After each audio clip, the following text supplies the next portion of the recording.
할렐루야. 예배에 나오신 여러분들을 주님의 이름으로 환영합니다. 우리 하나님을 찬양하며 감사하며 기쁜 마음으로 하나님께 나아가도록 하겠습니다. 감사해요. 주님의 사랑 고백하겠습니다.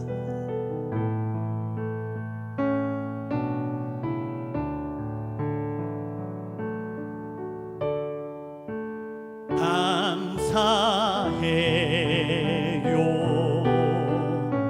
주님의 사랑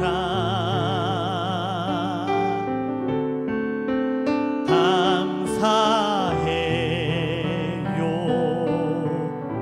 주님의 은혜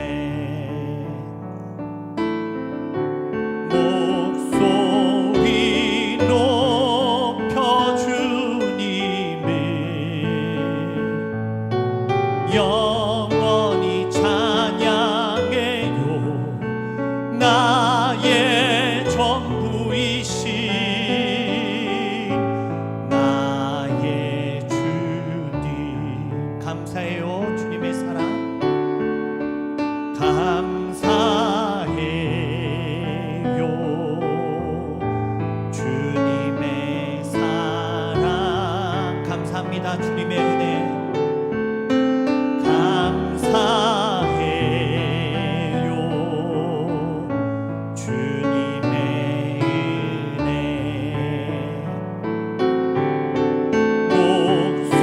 목소리 높여 주님을 영원히 찬양해요.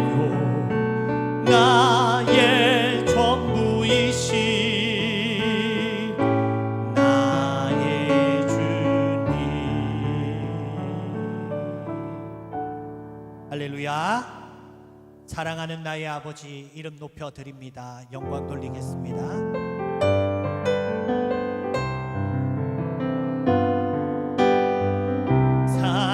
사랑하는 나의 아버지 이름 높여 드립니다. 주의 나라 찬양 속에 임하시니 능력에 주께 찬송하네. 전능하신 하나님 찬양 언제나 동일하신 주 전능하신 하나님 찬양 영원히 다스리네. 사랑하는 나의 아버지 사랑하는 나의 아버지 이름 높여 드립니다.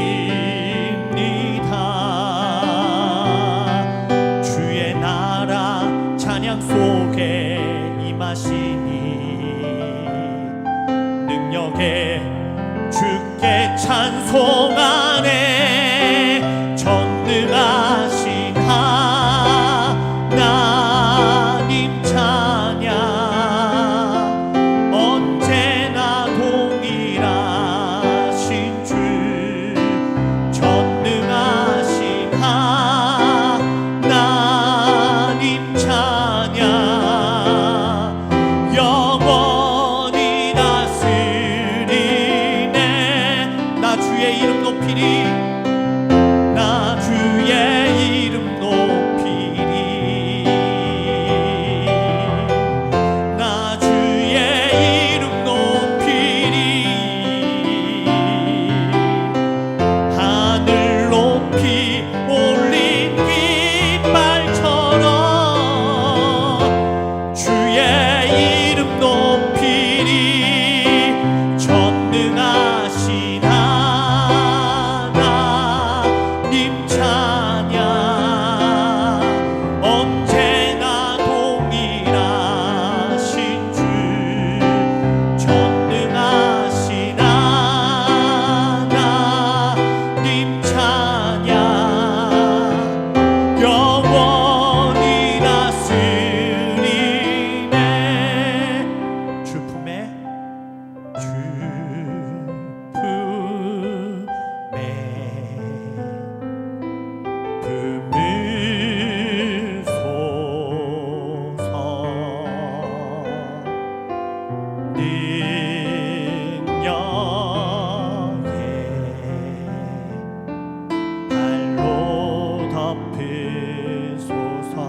다시 고백하겠습니다. 주 품에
우리 끝으로 마음을 모으고 예배를 준비하며 완전하신 나의 주 고백하겠습니다.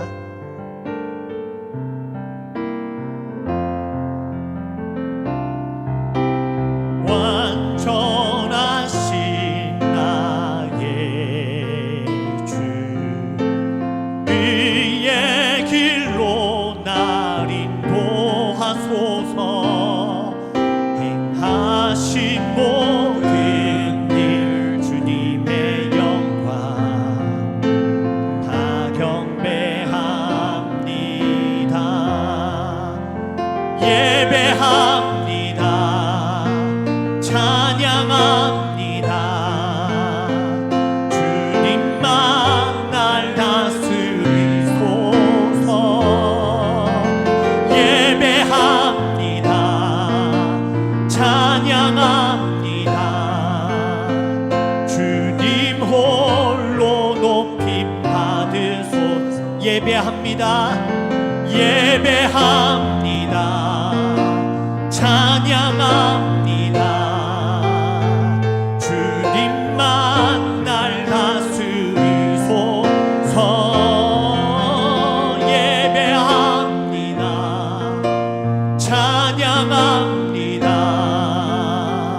주님 홀로 높임 받으소서.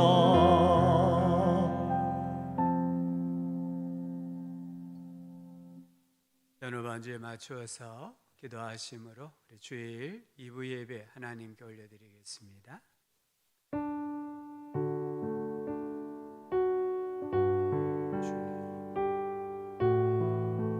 이곳에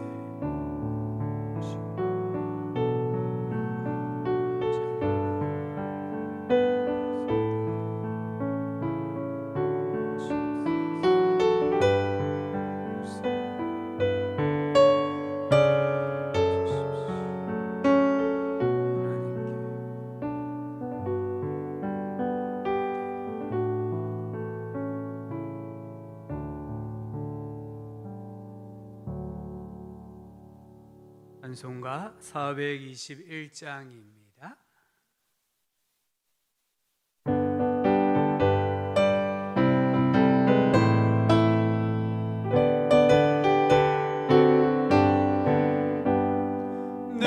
내가 예수 믿고서 세상 받아 나의 모든 것 다 변했네. 지금 내가 가는 길 천국 길이요 주의 피로 내 죄가 씻겼네. 나의 모든 것 변하고 그 피로 구속 받았네. 하나님은 나의 구원 되시오니 내게 정죄함 없겠네. 주는 맑음 이때서 어둠에 치니 나의 모든 것 다 변했네. 지금 내가 주 앞에 온전케 되는 주의 공로를 의지함일세. 나의 모든 것 변하고 그 피로 구속 받았네. 하나님은 나의 구원 되시오니 내게 정죄함 없겠네. 내게 성령 임하고 그 길신 살아 나의 맘에 가득 채우며 모든 공포 내게서 물리치시니 내가 항상 주 안에 있겠네. 나의 모든 것 변하고 그 피로 구속 받았네. 하나님은 나의 구원 되시오니 내게 정죄함 없겠네. 사도신경으로 우리 신앙을 함께 고백합니다. 나는 전능하신 아버지 하나님 천지의 창조주를 믿습니다. 나는 그의 유일하신 아들 우리 주 예수 그리스도를 믿습니다. 그는 성령으로 잉태되어 동정녀 마리아에게서 나시고 본디오 빌라도에게 고난을 받아 십자가에 못 박혀 죽으시고 장사된 지 사흘 만에 죽은 자 가운데서 다시 살아나셨으며 하늘에 오르시어 전능하신 아버지 하나님 우편에 앉아 계시다가 거기로부터 살아있는 자와 죽은 자를 심판하러 오십니다. 나는 성령을 믿으며 거룩한 공교회와 성도의 교제와 죄를 용서받는 것과 몸의 부활과 영생을 믿습니다. 아멘. 김대호 장로님 예배를 위해 기도하시겠습니다.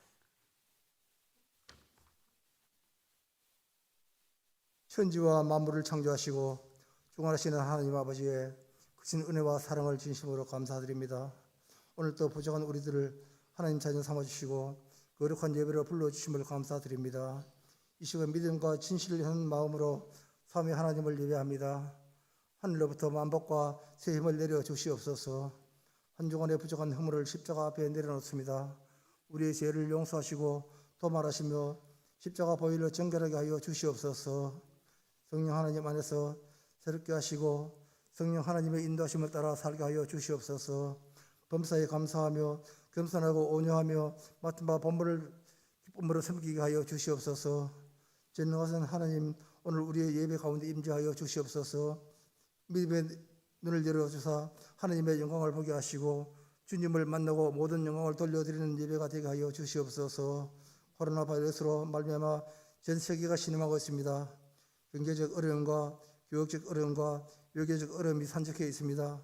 주여 우리를 불쌍히 여겨주시고 하나님은 자비를 내려 주시옵소서. 진노 중에도 긍휼을 베풀어 주시고 주의 기름 부은 자녀들을 구원하여 주시옵소서. 바라옵기는 교회와 민족이 회개하고 처음 사랑을 회복하고 나아갈 길을 바로 찾을 수 있도록 성령의 말씀으로 이 땅 위에 주의 정의와 평화를 세워 주시옵소서. 먼저 하나님의 말씀을 듣는 지혜를 내려 주시옵소서.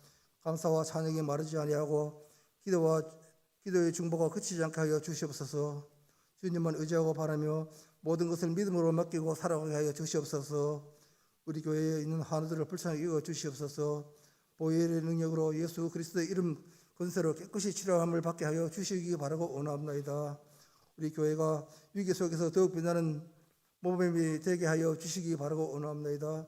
우리 영원한 교회를 통하여 주님께서 기뻐하시고 온전하시듯이 무엇인지 분별할 수 있도록 은혜 내려 주시옵소서. 교회에 함께 모이지 못하고 영상으로 예배드립니다.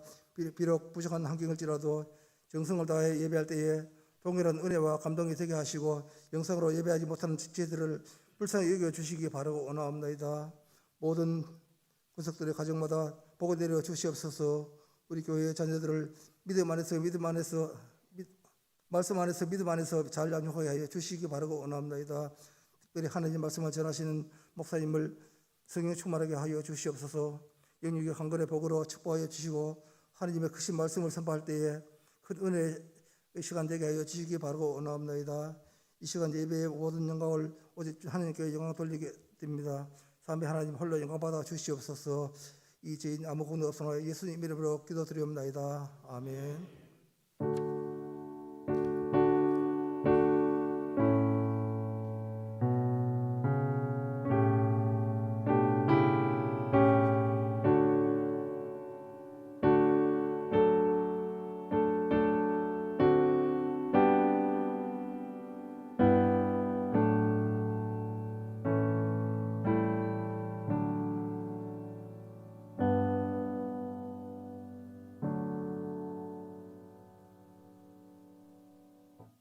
하나님의 말씀은 구약 성경 민수기 6장 1절입니다. 구약 성경 203쪽 민수기 6장 1절부터 8절까지 말씀을 교독하여 읽도록 하겠습니다. 여호와께서 모세에게 말씀하여 이르시되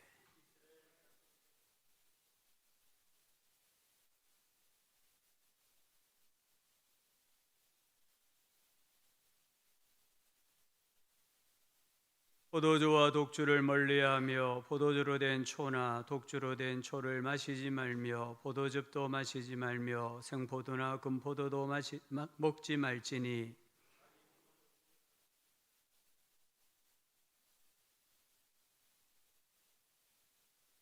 그 소원을 하고 구별하는 모든 날 동안은 삭도를 절대로 그의 머리에 대지 말 것이라. 자기 몸을 구별하여 여호와께 드리는 날이 차기까지 그는 거룩한즉 그의 머리털을 길게 자라게 할 것이며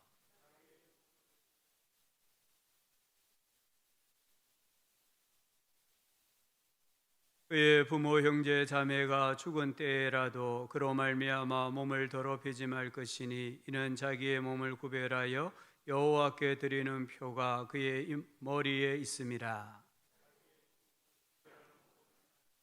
그는 여호와께 거룩한 자니라. 아멘. 사회적 거리두기 1단계 완화로 오늘 또 1부와 2부로 예배를 드리게 되었습니다. 상당히 오래간만에 이렇게 또 이 자리에 모여서 예배를 드리는데요. 마스크를 썼지만 눈으로도 한번 보시죠. 살아 있었네. 예, 교회들마다 이 교인들 얼굴을 자꾸 잊어버린대요. 마스크도 쓰고 있지만 자꾸 이래 예배가 막 뒤죽박죽이 되다 보니까 얼굴을 뵙기가 힘든 것 같습니다. 계속해서 사회가 안정이 될 수 있도록 기도하기를 바라고요.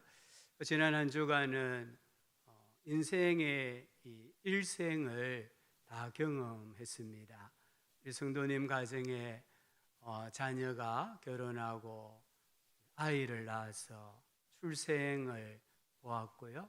또 성도님 한 분이 하나님 부르심을 받아서 목요일 날 장례를 치루었습니다. 또 어제는 우리 성도님 가정에 결혼식이 있어서 전주를 다녀왔는데요. 한 주 동안 순서는 조금 다르지만 출생, 결혼, 사망, 이 일생을 간접적으로 다 경험한 한 주간이었습니다. 우리가 살면서 억울한 일이 많아요. 그런데 가장 억울한 일이 무엇일까요? 자기를 몰라주는 일입니다. 미국의 부시 대통령이 한 시골 초등학교를 방문했습니다. 아이들에게 내가 미국의 대통령이다라고 하니까 이 철부지 없는 아이들이 대통령이라는 증거 있어요? 물은 거예요. 근데 우리식으로 표현하면 주민등록증에 대통령 안 나오잖아요. 운전면허증에도 대통령이라는 표시가 없거든요. 아무리 설명해도 아이들이 안 믿더래요. 그리고 이제 마지막에 운동장에서 전용 리무진을 타고 경호원들이 앞뒤로 호위하는 가운데 운동장을 빠져나가는 모습을 창문으로 아이들이 보고 있다가 와, 대통령이네 이렇게 말을 했다고 합니다. 그런데 우리가 이 자기를 몰라주는 일도 참 억울하지만 이 억울한 일보다 더 힘든 일이 뭐냐 하면요, 자기 존재로 살아가는 삶이에요. 대통령이 대통령으로서 살아가는 삶이 얼마나 힘든지 몰라요. 오늘 말씀은 구약의 선민의 삶, 신약의 성도 그리스도인의 삶이 무엇인가를 말씀합니다. 2절을 한번 보시면 남자나 여자가 특별한 소원, 곧 나시린의 소원을 하고 자기 몸을 구별하여 여호와께 드리려고 하면, 이게 소원이 나옵니다. 소원기도 해보셨습니까? 저는 초등학교 6학년 때 목사가 되겠다고 소원기도 하고 신학교 가고 목사가 되어서 지금까지 살아가고 있습니다. 아마 우리 성도님들도 나름 하나님 앞에 작정기도, 소원기도를 해보셨을 거예요. 이 소원은 하나님께 자신을 바치겠다라고 맹세하는 겁니다. 그리고 그렇게 살아가겠다라고 맹세하는 기도가 소원입니다. 이 소원은 강제 의무 규정은 아니에요. 자발적인 것인데 일단 소원을 하면 반드시 지켜야 한다라고 성경이 말씀합니다. 2절에 보니까 특별한 소원이 나옵니다. 이 특별한 소원은 나시린의 소원이다라고 했습니다. 나시린의 소원에는 남자나 여자나 상관이 없습니다. 남성 중심의 사회에 여자가 나시린이 될 수 있다는 것은 엄청난 일이었습니다. 하나님께서 모세에게 그 시대의 사회나 문화나 종교적인 관습을 초월하여서 누구든지 자신을 하나님께 바쳐 헌신할 수 있는 특별한 법을 만들게 하셨습니다. 그게 나시린의 소원입니다. 나시린, 히브리어로는 나지르인데 뜻이 뭐냐면 구별하다 이 말이에요. 오늘 여기 2절에 구별하다라는 단어가 많이 나오는 거예요. 소원하다, 이것도 구별하다는 뜻이고, 나시린도 구별하다는 뜻이고, 또 자기 몸을 구별하여, 구별하다 무려 3번이나 나오고 있습니다. 물론 히브리어 단어는 단어지만 그 뜻은 전부 다 구별하다 이 뜻입니다. 나시린의 규례는 하나님께 자신의 삶을 드려 헌신하는 일에는 남자나 여자나, 즉 성별의 차이가 없다는 것을 가르쳐 줍니다.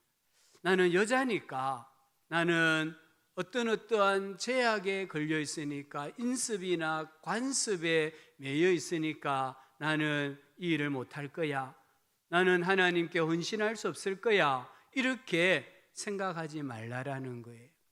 우리 유리천장 깨기라는 말이 있잖아요.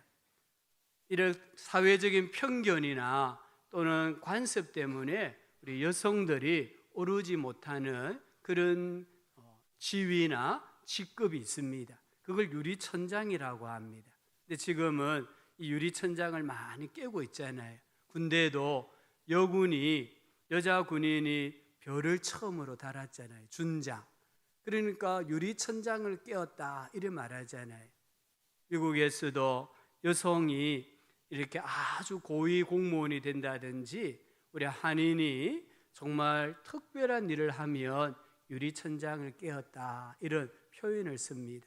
하나님께서는 여자도 얼마든지 그 시대의 인습이나 관습이나 풍습을 뛰어넘어서 자기를 하나님께 드려 헌신하고 은혜 받고 복 받을 수 있다라는 것을 모세를 통해 가르쳐 주셨습니다.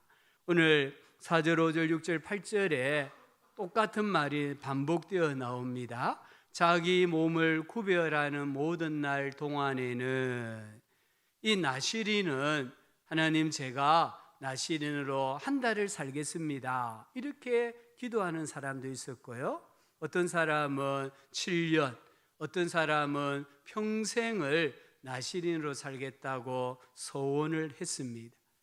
이 기간이 얼마이든지 간에 나시린은 전적으로 하나님의 소유입니다. 하나님의 것입니다. 그래서 소원 기간 동안은 자신의 삶을 철저하게 구별하여서 오직 하나님께만 드리는 성별된 자로 살아야 했습니다. 특별히 하나님께서는 3가지를 금지하라 하십니다. 첫 번째가 무엇입니까? 금주입니다. 술을 마시지 말라입니다. 오늘 3절 4절에 포도주와 독주를 멀리하며 포도주로 된 초나 독주로 된 초를 마시지 말며 포도즙도 마시지 말며 생포도나 금포도도 먹지 말지니 포도나무 솟아는 씨나 껍질이라도 먹지 말지며. 여기 3가지 금지 명령이 나옵니다. 하나는 멀리하라 합니다. 완전히 분리하라, 이 말입니다. 계속해서 분리하라. 무엇을요? 포도주와 독주를 말합니다. 이 포도주는 아실 거고, 독주는 뭐냐? 포도주를 제외한 모든 술을 가리키는 거예요. 여기는 매실주도 들어갈 수 있고 맥주도 들어가고, 또는 위스키나 보드카 같은 진짜 독한 술도 여기 다 들어가는 거예요. 하나님은 한마디로 나시린은 술을 마시면 안 된다, 이렇게 말씀하시는 거예요. 이 술이라는 것은요, 육체적인 쾌락을 상징합니다. 또 세상적인 사치를 상징합니다. 그래서 하나님은, 하나님께 소원한 자는, 거룩하게 살기로 소원한 자는 세상의 어떤 쾌락이나 사치를 멀리해야 된다, 이 말씀입니다. 더 나아가서 이 말씀의 참된 의미는 너의 기쁨이 어디 있느냐는 거예요. 너의 기쁨과 너의 희락이 어디에 있느냐? 하나님 안에 있다, 이 말입니다. 하나님을 최고의 기쁨으로 여겨야 한다. 하나님 안에서 인생의 희락을 추구해야 한다는 것이 술을 마시지 말라, 멀리하라, 이 말씀에 들어가 있습니다. 두 번째는 마시지 말라라고 했습니다. 이 말의 배경에는 잔치가 있는 거예요. 회식 자리입니다. 잔치나 회식 자리에서 마시지 말아야 한다. 무엇을요? 초가 뭡니까? 포도즙을 발효시켜 만든 신맛을 내는 음료입니다. 식초입니다. 사과식초, 감식초, 이런 식초를 말하는 거예요. 포도즙은 술틀에 익은 포도를 넣고 바로 익어 뽑아낸 즙을 말하는 거예요.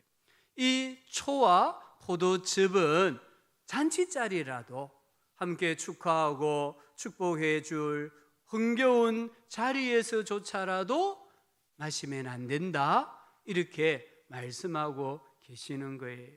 세 번째는 먹지 말라라고 합니다. 무엇을요? 생포도, 금포도, 포도의 씨나 껍질. 아니, 우리가 포도를 많이 먹는다고 취하는 거 아니지 않습니까? 내가 금포도 한 봉지 다 먹어도 취하지 않잖아요. 그런데 성경은 먹지 말라라고 합니다. 우리 나시린에게는 포도 열매로 상징되는 세상적인 모든 쾌락으로부터 절대 거룩, 절대 성결을 요구하시는 거예요. 하나님께 헌신된 자들은 죄의 작은 유혹이라도, 정말 죄의 모양이라도, 그림자라도 밟으면 안 되고 사모하면 안 된다, 이렇게 말씀을 하고 계십니다. 두 번째는 삭도를 머리에 대지 말라 하십니다. 5절에 보니까 삭도를 절대로 그의 머리에 대지 말 것이라. 그는 거룩한즉 그의 머리털을 길게 자라게 할 것이며. 삭도, 면도용 칼을 말합니다. 머리는 우리의 이 머리도 나타내지만 어떤 근원을 상징하는 신체 부분이에요.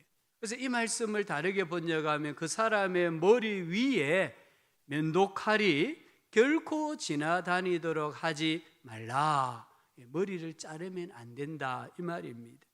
길게 자란 머리는 힘과 생명력의 그 충만함을 상징하는 거예요. 살아있는 사람만이 머리카락이 자라지 않습니까? 죽은 사람은 머리카락이 자라지 않습니다. 이 힘과 생명력은 하나님께로부터 온다는 거예요. 머리털을 길게 자라게 하는 것은 자신을 주장하시는 분이 있음을 상징하는 것입니다. 나아가서 나의 모든 힘을 다해서 그분께 헌신하겠다는 신앙의 고백이었습니다. 나시린은 그의 긴 머리로 하나님의 주권을 인정하고 하나님께 대한 복종을 나타낸 것입니다. 자신을 주장하는 이가 사람이나 세상의 권세가 아니라 오직 하나님이심을 나타내었습니다. 또 이 머리털은 피와 함께 생명을 상징합니다. 생명의 주관자이신 하나님을 경외하고 그 하나님의 말씀에 절대 복종하며 살겠다라는 표식이 바로 긴 머리에 있었던 거예요. 나시린이 머리를 기른 것은 자신은 하나님의 소유이다, 자신의 온 힘을 다해서 하나님을 섬기겠다는 일종의 표식이었습니다. 자기 위에 계신 하나님의 주권을 인정한다라는 표식이었습니다.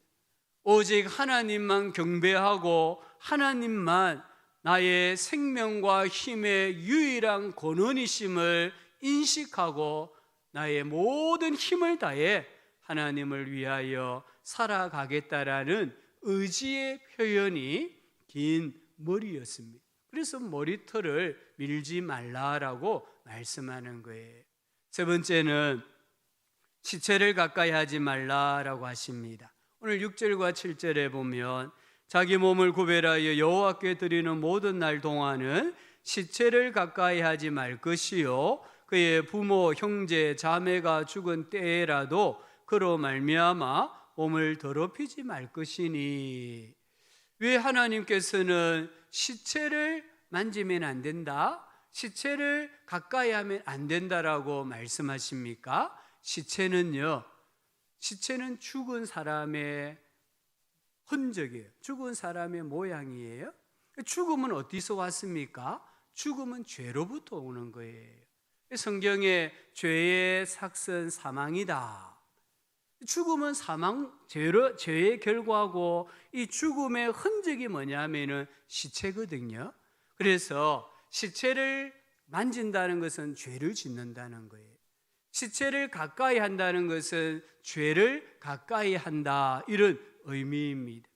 심지어 그의 부모, 형제, 자매가 죽었을 때라도 시체를 가까이 하면 안 된다라고 말씀합니다. 이 규례는 레위기 21장을 읽어보면 제사장과 대제사장에게 요구하는 규례입니다.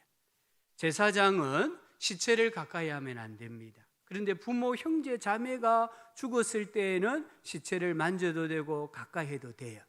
대제사장은 오늘 말씀처럼 부모, 형제, 자매가 죽었을 때라도 시체를 가까이 하면 안 되고 시체를 만지면 안 된다라고 말씀합니다. 이 나시린에게 대제사장에게 준하는 엄격히 거룩한 생활, 구별된 생활을 요구하고 있습니다. 나시린은 하나님께 바쳐진 하나님의 소유입니다. 그 어떤 것도 심지어 부모님, 형제라도 하나님보다 우선시되고 소중할 수는 없다라는 것을 가르쳐 주고 있습니다. 이 세 가지 금지 규정은 그가 하나님께 거룩한 자가 되었다, 하나님께 드려졌다라는 표식입니다. 그래서 구약의 나시린으로 서원한 성도들은 이 규례를 지켰습니다. 혹시 지키다가 나도 모르게 금지 규례를 하나라도 어겼어요. 아마 1번이나 아니면 3번 정도를 잘 어겼을 거예요. 나도 모르게 포도즙을 한 잔 먹었습니다.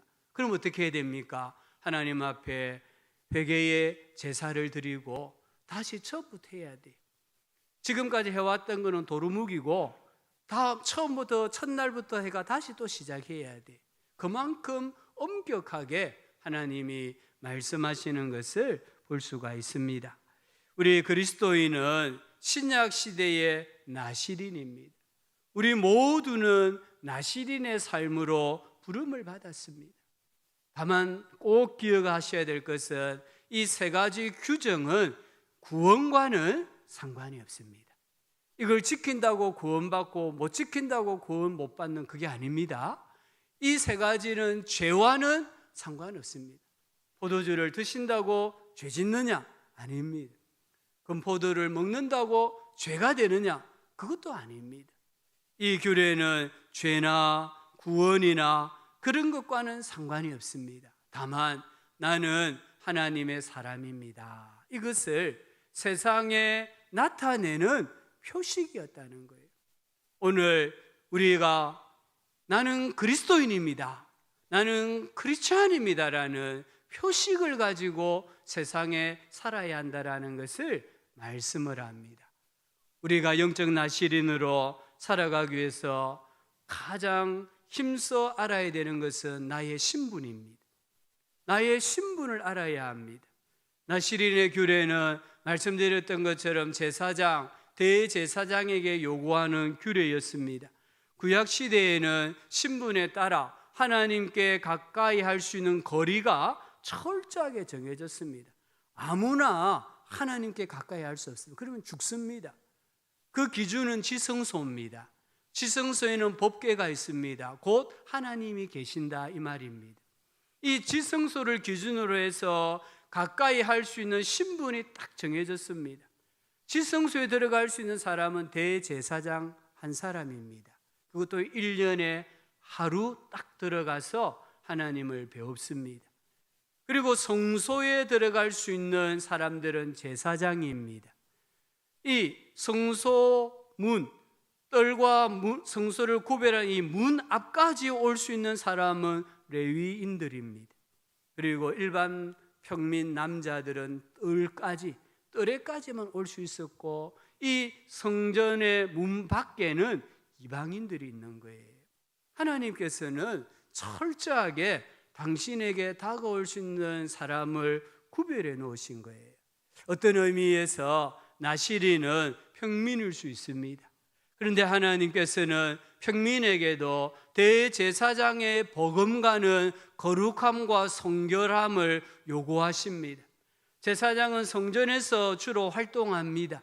우리 평민들은 주로 성전 밖, 세속 사회에서 활동합니다. 하나님은 제사장과 나시린은 신분이 다르고 역할이 다르지만 하나님의 백성, 하나님의 자녀로서는 모두가 동등하고 고귀한 존재라는 것을 말씀을 하시는 거예요. 평민이 장소적인 측면에서는 성소에 못 들어갑니다. 지성소에 들어갈 수가 없습니다. 그러나 우리 평민이 나시린으로 산다고 한다면 일상생활 가운데 대제사장이 받은 은혜와 복을 받으며 살아갈 수 있다는 것을 가르쳐 주고 계십니다. 우리가 일상생활 가운데 대제사장처럼 정말 거룩함과 성결함을 유지한다면 하나님의 얼굴을 배웠고 하나님의 음성을 듣고 하나님의 일을 하는 사명자로 살아갈 수 있다는 것을 가르쳐 줍니다. 나는 대제사장, 제사장이 아니니까 대충 그럭그럭 죄와 타협하고 세상과 타협하며 살아도 돼, 이런 생각을 가지면 안 된다는 거예요. 오늘 하나님께서는 우리의 신분이 평민이랄지라도 우리의 생활이 대제사장처럼 된다고 하면 하나님을 가까이에서 배웠고 주님을 섬길 수 있는 복 있는 사람이 된다라는 것을 가르쳐 줍니다. 하나님께 가까이함이 내게 뭐라고 했습니까? 복이다라고 했잖아요. 그러니까 하나님께 가까이 하면 할수록 복 있는 사람이 되는 것입니다. 성경은 우리의 영적인 신분을 너무나 분명하게 말씀하세요. 베드로전서 2장 9절에 뭐라고 하십니까? 그러나 너희는 택하신 족속이요 왕같은 제사장들이요 거룩한 나라요 그의 소유가 된 백성이니. 아멘. 누가 뭐라고 해도 우리는 누굽니까? 하나님의 백성입니다.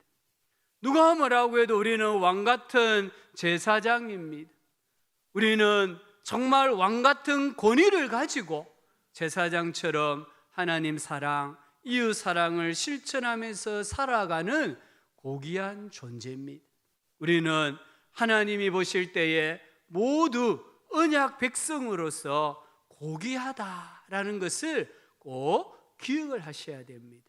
그래서 종교개혁자 마틴 루터는 만인 제사장 사상을 주장했잖아요. 우리 모두가 성직자다, 이 말이 아닙니다. 우리 모두가 하나님 앞에서 사명자다, 이 말입니다. 우리 모두가 하나님 앞에서 제사장이고 레위인이고 세상을 하나님의 복음으로 새롭게 변화시켜 나갈 수 있는 사람이라, 이런 의미에서 만인 대제사장 사상을 주장한 거예요. 하나님께서는 역사의 중요한 순간에는 누구를 들어서셨을까요? 나시린입니다. 성경을 읽어보면 하나님은 정말 어두운 시대에 정말 중요한 순간에는 나시린을 역사에 등장을 시키세요. 요셉, 이스라엘 백성들이 출애굽에서 장차 종살이할 텐데 그 종살이하기 전에 요셉을 하나님이 복을 주세요. 그 요셉은 나시린입니다. 창세기 49장 26절을 보면은 요셉을 가리켜서 뛰어난 자라고 해서 이 뛰어난 자의 히브리어는 네지르, 나시린을 말합니다. 그래서 요셉이 보디발의 가정에서 옥에서 또는 애굽 바로의 그 국정을 행하면서 하나님 앞에 거룩하게 성결하게 살잖아요. 그가 나시린이기 때문이에요. 하나님께서는 삼손은 아예 태어날 때 하나님이 나시린으로 태어나게 하신 거예요. 그래서 사사시대 영적으로 암흑기에 이 삼손을 들어서 하나님이 일하시는 것을 보잖아요. 사무엘 어머니 한나가 아들을 주시면은 나시린으로 바치겠습니다. 서원기도에서 나시린이 된 사람이에요. 이 사무엘이 구약의 왕정 시대를 이끌어 가잖아요. 사울과 다윗을 이어주는 교량 역할을 사무엘이 합니다. 또한 다니엘, 이 다니엘도 나시린입니다. 포로기 시대에 나시린으로 쓰임 받습니다. 그러나 포도주를 안 먹겠다고 하잖아요. 왕의 진미를 거절하잖아요. 그러면서 채소와 물만 먹겠다고 하죠. 왜 그렇습니까? 나시린입니다. 이 이스라엘 백성들에게 다니엘처럼 살라라는 거예요. 세례 요한 나시린입니다. 말라기에서 신약 성경 마태복음이 나오기까지 약 400년을 신구약 중간기라고 하는데 영적 암흑기였습니다. 그때에 나시린으로 쓰임받은 사람이 세례 요한입니다. 세례 요한은 제사장입니다. 그런데 어디에 삽니까? 광야에 살잖아요. 메뚜기와 석청을 먹잖아요. 왜요? 나시린이기 때문에. 그래서 주의 길을 예비합니다. 사도 바울 나시린입니다. 그래서 그가 이 교회 시대에 하나님께 크게 쓰임받는 것을 봅니다. 오늘날 이 어려운 시대에 정말 영적 암흑기와 같은 이 시대에 하나님께서 찾으시는 성도는 영적 나시린입니다. 예수님의 보혈과 십자가 대속의 은혜로 구원받은 사람, 그 주님을 위해서 자기 삶을 철저하게 복종시키는 사람, 복음을 위해서 희생하고 헌신할 수 있는 영적 나시린을 하나님께서 찾고 계시는 거예요. 하나님의 이름을 거룩히 여기며 살아가기로 작정하고 그런 삶을 살아내는 사람을 주님이 찾고 계시는 겁니다. 우리 교회가 올해도 21일 다니엘 기도회를 합니다. 다니엘 기도회 포스터가 왔는데 그곳에 강사 21명, 그 중에 한 명은 오륜교회 목사님이니까 20명을 보니까 지금까지 기도회 하면서 나왔던 강사와 겹치는 분이 한 사람도 없습니다. 우리가 생각할 때 다음에는 어떤 강사가 세워질까 염려하기도 하는데 끊임없이 영적 나시린을 하나님께서 준비하게 하시고 그런 사람들이 두각을 나타내게 하셔서 한국 교회에, 세계 교회에 하나님이 도전하신다는 거예요. 누가 나시린입니까? 오늘 우리 교회 성도님들 모두가 하나님 앞에 영적으로 나시린이라는 것을 꼭 마음에 새기시기를 바랍니다. 하나님은 이 나시린을 통해서 예배자는 어떻게 살아야 한다는 것을 보여주십니다. 동시에 예배자를 이 세상의 타락한 문화에 물든 주변인들과 명확하게 구별시키십니다. 또한 타락한 세상 속에서 세속 사회에서 하나님께 가까이 나아가고 아무 거리낌 없이 하나님과 교제할 수 있는 길이 무엇인가를 오늘 우리들에게 보여주시는 거예요.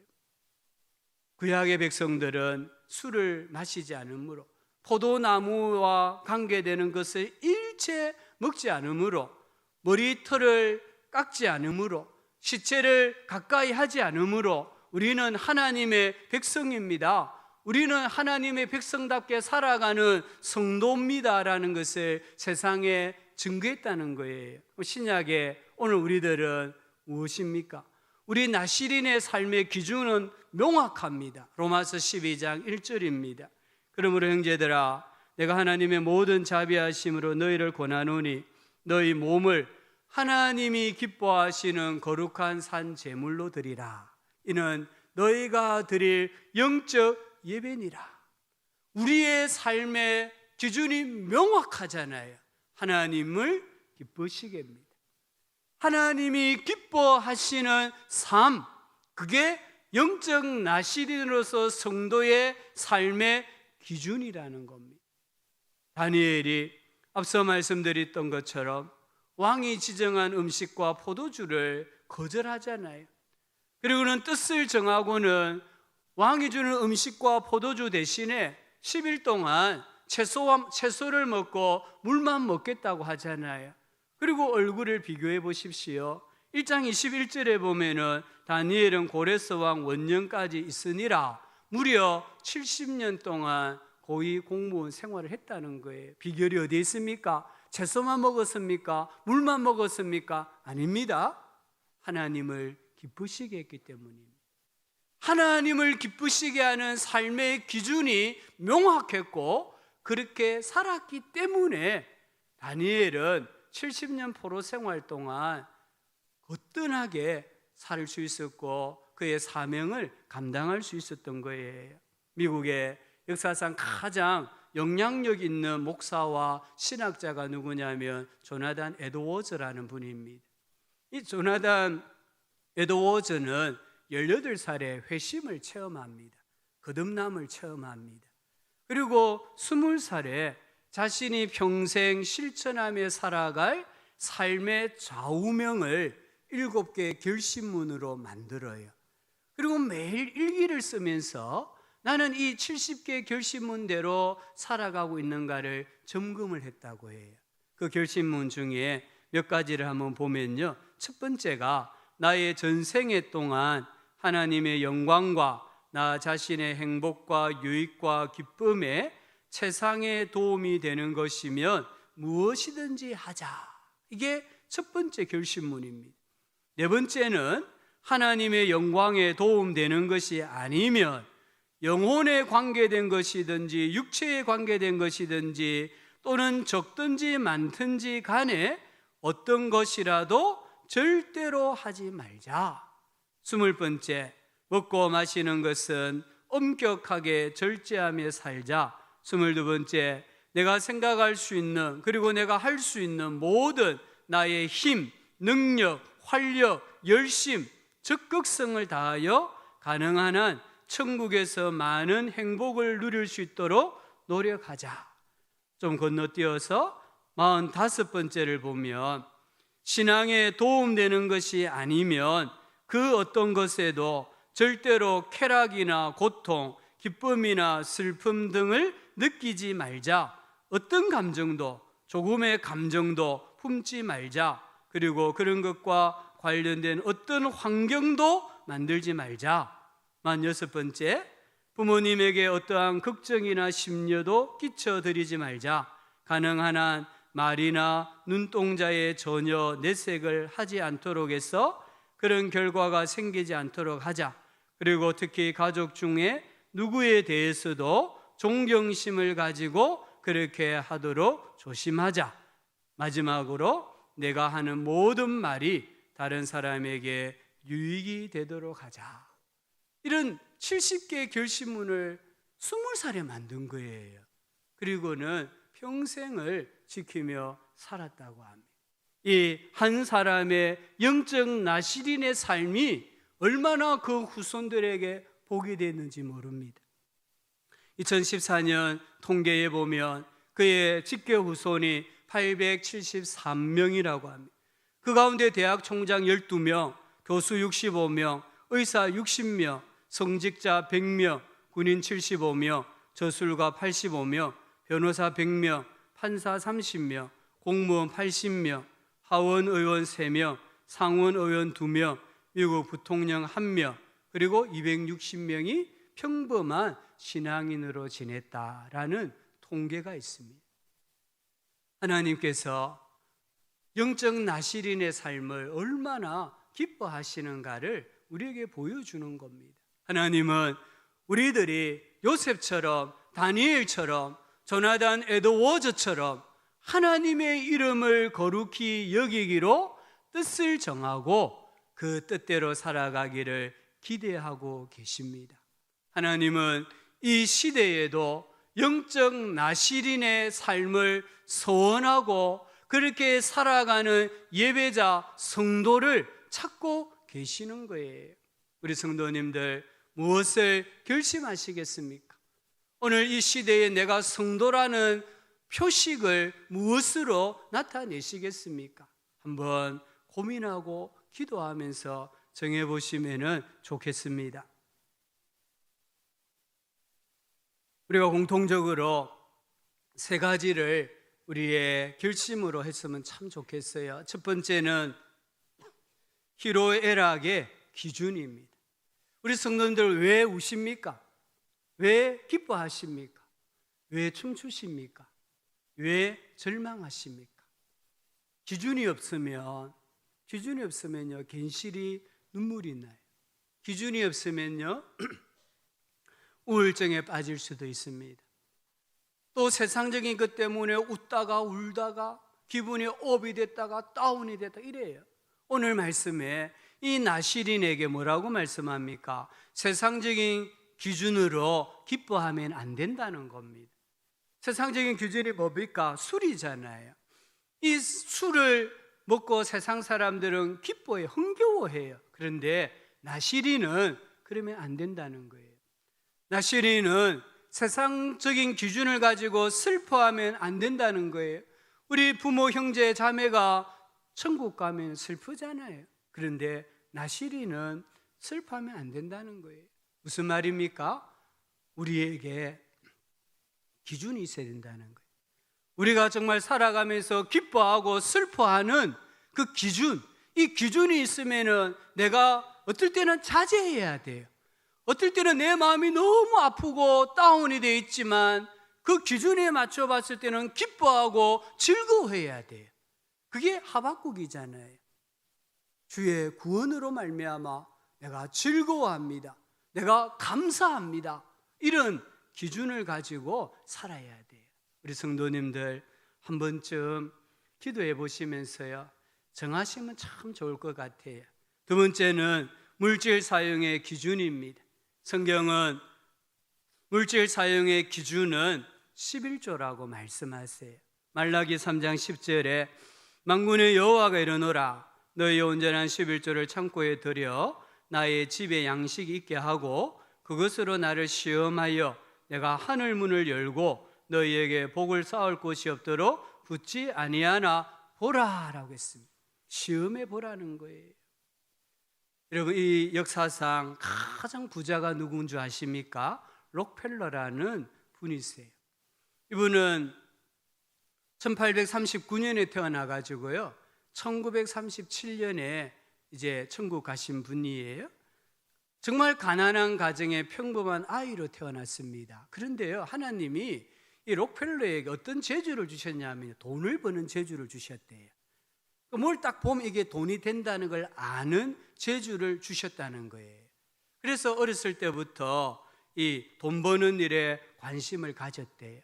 록펠러가 33세에 백만장자가 됩니다. 43세에 미국 최고의 부자가 됩니다.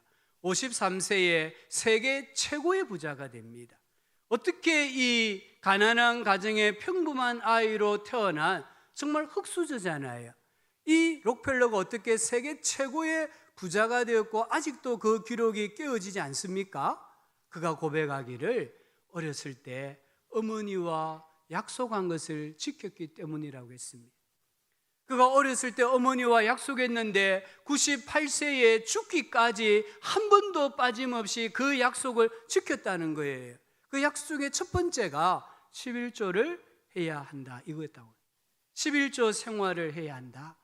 그래서 이 록펠러는 이 약속을 죽기 직전까지 지켰다는 거예요. 그가 세계 최고의 부자가 되고 난 뒤에는요, 그의 회사에 11조만 계산하는 전담 부서가 있었습니다. 직원이 무려 40명입니다. 역사가 우리에게 보여주고 있는 거예요. 세 번째 기준은 물질 다음에 시간입니다. 시간 사용에 대한 기준이 명확하셔야 됩니다. 시간 사용의 기준이 뭡니까? 주의를 지키는 삶입니다. 어떤 의미에서 우리 성도님들은 이 한 날을 지키기 위해서 6일 동안 열심히 사는, 그게 십계명에 나와 있는 시간의 정신입니다.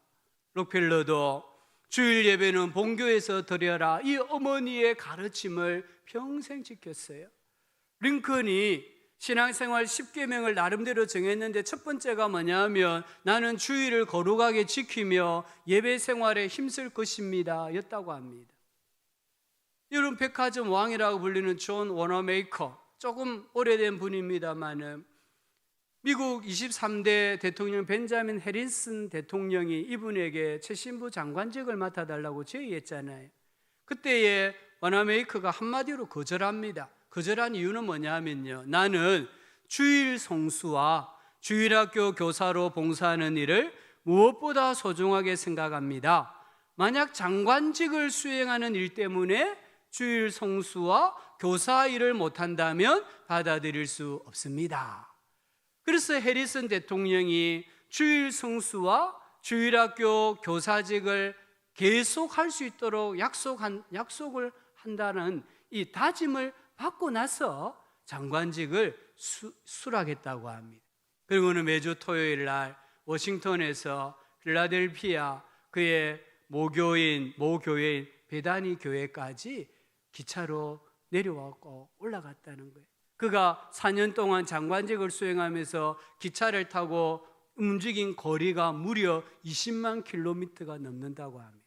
부산에서 서울까지 4년 동안 매주 토요일 내려와서 주일 지키고 교사하고 또 올라가고 이 일을 무려 4년 동안 했다는 거예요. 오늘 말씀 들어보면 참 부담이 돼요. 아니, 포도주도 먹지 말라 하고 소주는 이해하는데 포도주까지 먹지 말라 하고 금포도까지 먹지 말라 하니까 좀 너무 과하잖아요, 사실은. 여러분, 안 과하십니까? 다 아멘 하십니까? 좀 과해요. 하나님 좀 과하세요.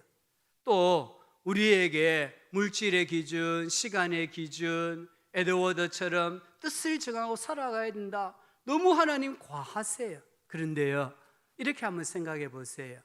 싱싱한 사과를 이렇게 지금 막 상한 사과 박스에 넣어두면 상한 사과가 싱싱해집니까? 아니면 싱싱한 사과가 상한 사과가 됩니까?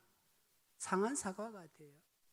아무리 싱싱한 사과도요, 상한 사과 박스에 넣어두면은 이게 썩어버려요. 같이 썩어버려요. 너무 과한 것 같아요. 그런데요, 이 과한 것이 내 신앙을 지켜주는 울타리가 되는 거예요. 하나님께 쓰임받는, 하나님께 복을 받는 인생으로 만들어주는 너무나 든든한 울타리가 되기 때문에 하나님께서는 대제사장에게 요구하셨던 규례를 하나의 평범한 나시린에게 요구하셨던 것을 볼 수가 있습니다. 세상을 이기는 사람은 힘센 사람이 아닙니다. 세상을 이기는 사람은 거룩한 사람입니다. 성결한 사람입니다. 지금은 하나님께서 진짜 예배자를 찾고 계시는 거예요.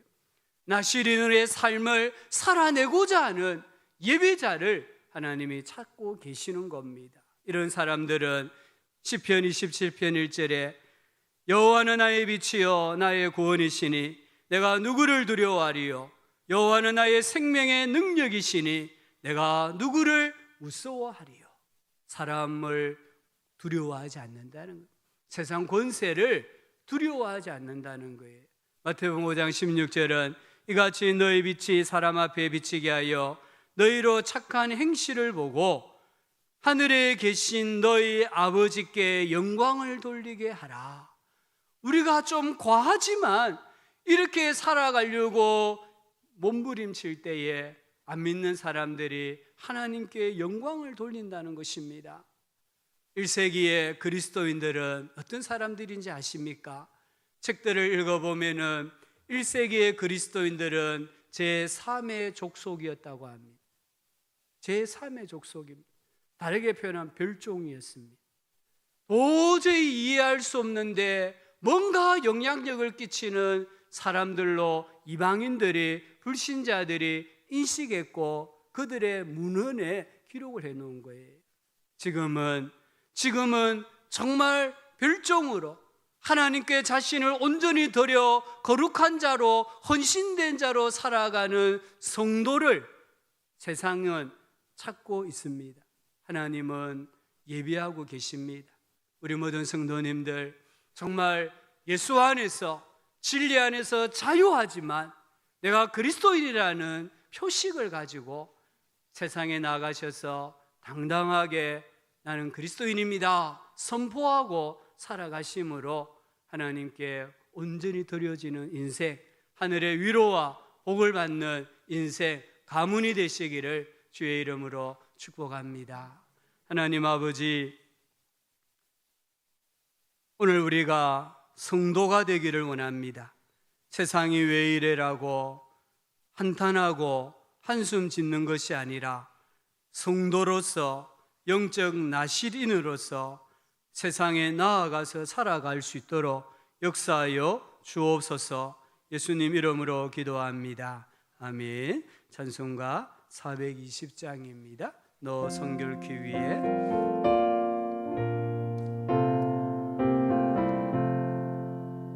너 성결기 위해 늘 기도하며 너 주 안에 있어 늘 성경 보고 온 형제들 함께 늘 사귀면서 일하기 전마다 늘 기도하라. 너 성결기 위해 내 머리 숙여 저 은밀히 계신 내 주께 빌라. 주 사귀어 살면 주 닮으리니 널 보는 이마다 주 생각하리.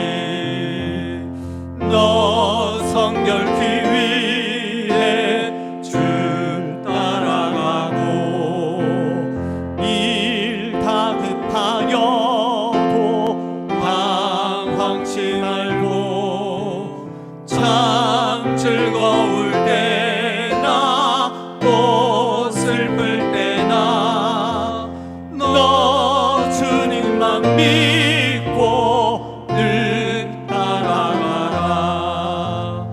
너 성결케 위해 늘 기도하며 내 소원을 주께 다 맡기어라. 너 성령을 받아 주 섬겨 살면 저 천국에 가서 더 잘 섬기리. 아멘. 경고 말씀 주보 참고해 주시기 바랍니다. 사회적 거리두기가 1단계로 완화되었기 때문에 주일 오전 예배는 종전처럼 9시, 11시로 나누어 드립니다. 오후 예배를 9월 달부터 시작을 했는데요. 오후 예배가 또 너무 몸에서 이렇게 익숙치 않아요. 너무 좀 이상하게 돼버려가 거의 참석이 안 되는데요. 집에 가서 식사 맛있게 하시고요. 오후 예배도 많이 나오시면 감사하겠습니다. 오늘 모임 광고 있네요. 우리 오후 예배 후에는 임시 재직회가 있습니다. 안건은 교회 신차 구입건입니다. 또 교우 소식에 우리 윤한근 장로님, 백미란 권사님 가정의 장녀 윤소정 군과 우리 교회 청년 김재왕 군의 결혼식이 이번 주 토요일 24일 오전 11시 조방에 있는 DL 웨딩홀에서 있습니다. 가능하시면 대중교통을 좀 이용해 주시면 좋겠고요. 교회에서는 10시에 출발하니까 교회 차로 가실 분들은 10시까지 오시면 되겠습니다. 이경택 성도님이 지난 주간에 소천하셔서 장례를 다 마쳤습니다. 이 시간에 우리 윤혜정 집사님 가정에 하나님이 둘째 아이를 주셨는데요. 도준이 아들입니다. 첫째는 딸이고 둘째는 도준 아들인데 오늘 이제 우리 윤 집사님이 아이 낳으시고 처음 예배 오셨는데요. 한번 축복 기도했으면 좋겠어요. 앞으로 나와 보실래요? 예, 제가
다른 광고들은 주보 참고해 주시고요. 기도하겠습니다. 하나님 아버지 감사합니다. 우리 귀한 생명 주신 것도 감사하고 우리 성도님들이 예수님의 마음을 가지고 아버지의 긍휼히 여기는 마음을 가지고 살아가게 하여 주신 것도 감사합니다. 오늘 하나님 앞에 귀한 예물을 믿음으로 드렸습니다. 이 예물을 하나님 받아주시고 드린 손길 위에 크신 은혜와 만복을 내려주시기를 원합니다.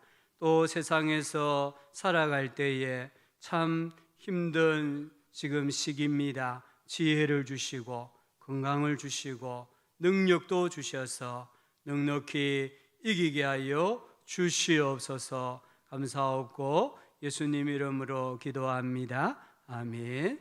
구주 예수님의 은혜와 하나님 아버지의 큰 사랑과 성령 하나님의 위로하여 주시고 교제하여 주시고 동행하여 주시는 은혜가 하나님을 기쁘시게 하고자 하는 거룩한 열정과 소망을 가지고 다시 세상 속으로 일터로 돌아가는 모든 성도들의 삶의 여정 가운데 희록 앞두고 세우신 교회 위에 영원토록 함께 있을지어다. 아멘.